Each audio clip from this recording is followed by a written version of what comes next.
the resources and then causing change to deal with the systemic impact of racism. When you got 100+ years of something, it takes a long time to, undo its damage. And so that's what I think is one of the most important parts. And so I'm not trying to, re-author what it is that we do at the New Black Power. But that's another thing. We're not all bound to the exact same ideology. We care about our community, and that's the thing that unites us. Okay. So Nia, you talked, as Blue did, about systems. So explain to me a little bit about this challenge with systems. Kind of define for me what you're talking about when you say these systems that are working against us, and the destructuring of them, and how is there a way? And I believe that that's what you're saying, is that there are existing systems that we need to make work for us. So just systems.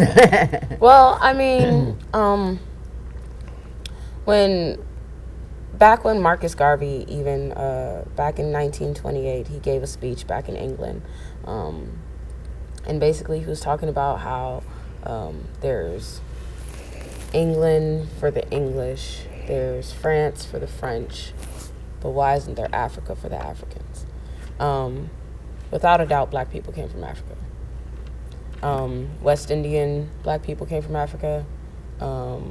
American black people came from Africa. Right. Without a doubt, we came from Africa. I mean, people can try and argue it and say, no, I'm from Louisiana. But in reality,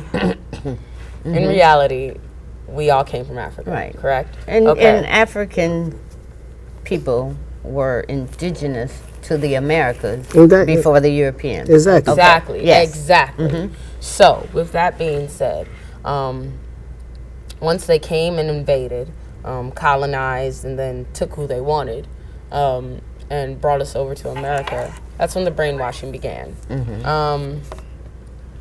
Basically, from the standpoint of after being enslaved, right, they told us, well, we'll free you.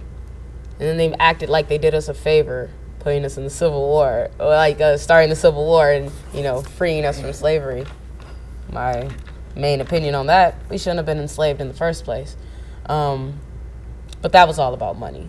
And to think that it was about freeing slaves and humanity for 1 second, you're fooling yourself. So, yes, they freed us. Okay, cool. But then they put us back into their system of segregation, separate but equal.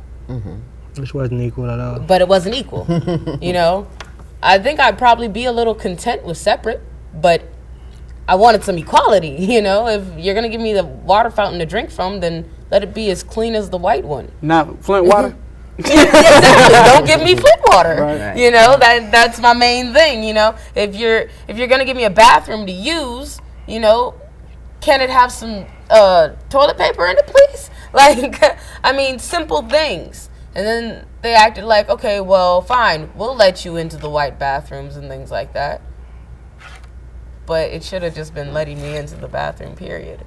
Why is there a white bathroom? You know what I'm saying? Right. Like, why? So you already knew that it was cleaner than ours. So, and this is just the buildup. I haven't even gotten to the 70s yet. Right. We're in 2016, and I haven't even reached the 70s. Right, and we can even back up a little bit because, I love the fact that you young people are aware that our history did not begin with slavery. Oh, not at all. But the whole artificial notion of freedom, yes. Or that slavery somehow ended, because the amendment that quote unquote put out the fallacy that slavery resulted had a clause. Criminality. Criminality. And so they criminalized everybody. With Brown's again. Right. And so we can take the whole notion of free unless convicted of. And so therein. Those are the systems that I understand Yeah. that you are talking about. So the systems continue to exist to this day. Ms. Stanley, Especially- Which can, is- can we take a moment and just give a mad shout out to all of those folks inside of the prison system that are refusing to work right now Yes, inside the of prison strike. Yeah, We you know what I'm stand saying? with you. You know what I'm saying? Mad respect to all of those brothers and sisters behind them walls that have refused to work and that have been going on strike. And I know that it is hard because when you got the oppressor right there above your head, it's totally different than what we experiencing out here. And we just want to give y'all mad love. If you got somebody in jail, you need to make sure you send them some love too. That's true. Sorry. No.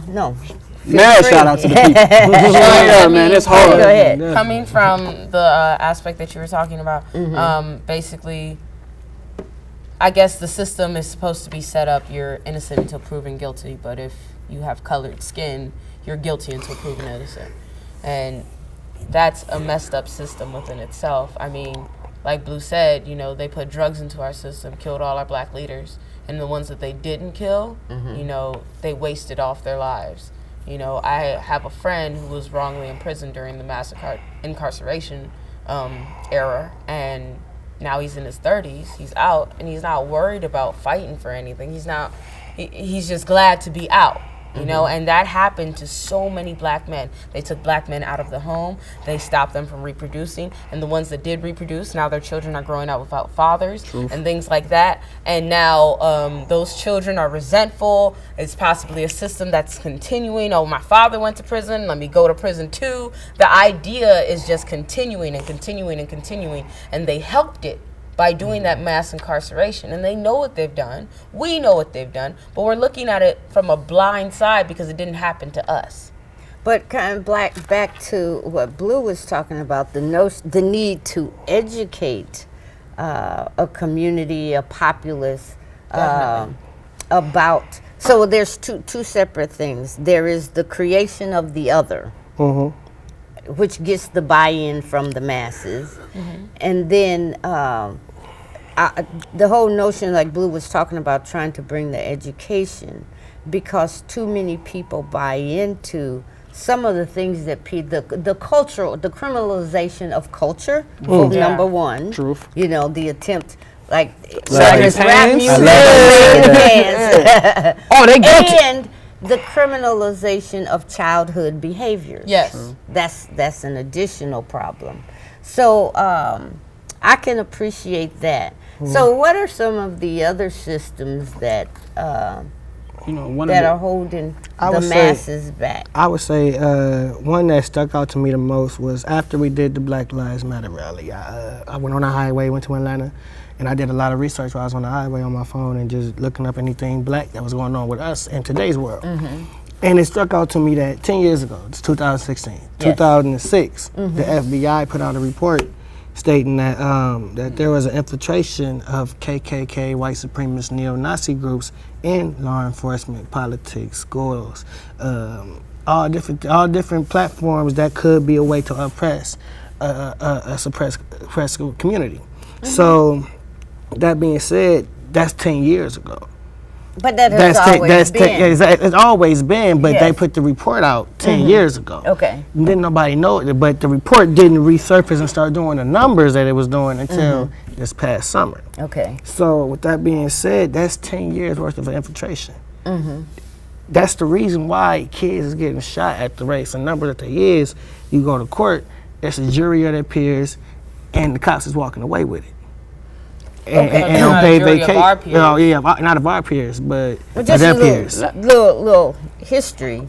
So the KKK was formed at a point. Yeah. And so the formation of the KKK was from police, All that. judges, All that. farmers, All that. you know, All all that. that. All that. So it's not that they have infiltrated, but that's They've where they always been there. That's Exactly. where they, It's that's grown. that's where It's they grown. came from. So it's And- been a part of always. And knowing the history of Northern Indiana, we know that the dragons of the KKK and all the leaders know that stay in Osceola, Elkhart, Right. Goshen. These are the places where they get our cops, politicians, teachers.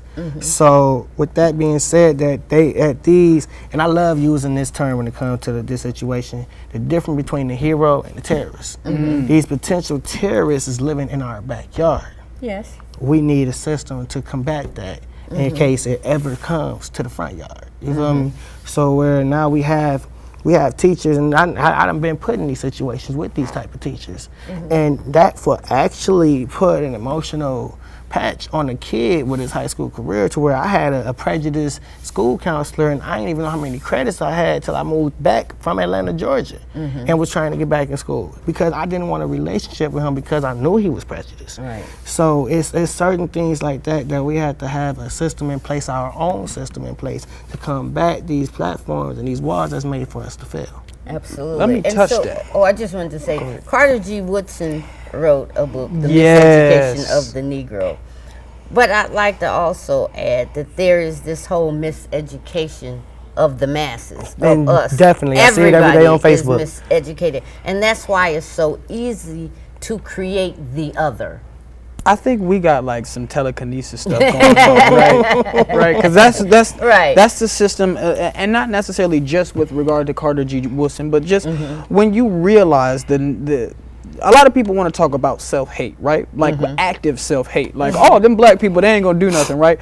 But then they forget about the degrading nature that they have instilled in us. We do things like eat some of the most nastiest animals on the face of the earth, and we eat them like they are delicacies. Let We me tell eat the you. bottom-feeding catfish. We eat the bottom-feeding tilapia. We eat the Shrimp. pork. We eat the shrimp. We eat the lobster, and we pay top Crabs. dollar for that type of situation, right?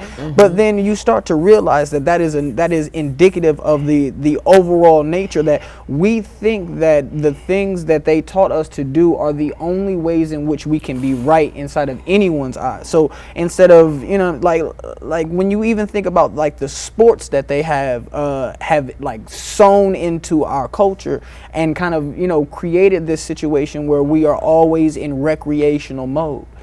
And then you take it a step further and you start to see that what the white supremacy did is exactly what they did with, say, like education, right?